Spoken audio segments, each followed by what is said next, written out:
Now that you've worked out who you need and how much time they need to dedicate to your magnificent project, you must work out when they can give you their time. The first thing you should do is create a schedule using a simple template. Just detail who needs to do what and when. Of course, you need to keep your calendar at hand for this part. It's important to keep track of employees' schedules.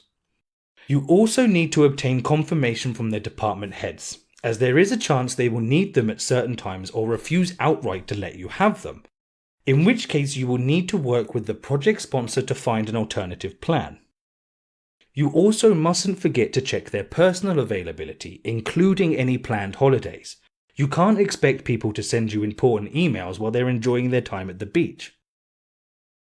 Let's go back to the showroom example. I'll zoom in to the workstream for the development of the software for the interactive displays of your showroom.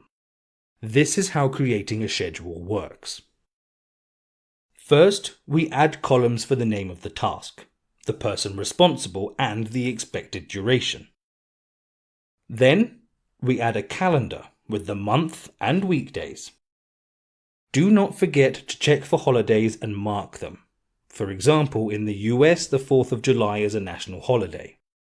After that, we can mark the days or weeks when the person is not available to work on the project tasks.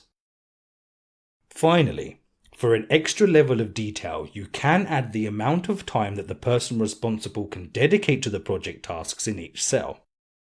And yes, this is quite similar to our favourite, the Gantt chart.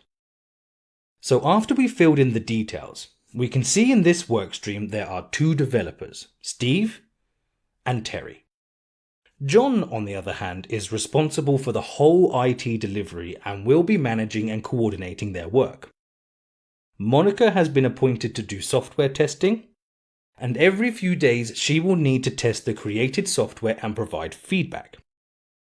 This shouldn't be a problem to manage with this schedule, but we'll admit that is not the most high-level way of organising it, especially with large numbers of employees. A good idea is to clearly define everyone's roles and responsibilities. So that's what we'll do in the next lesson.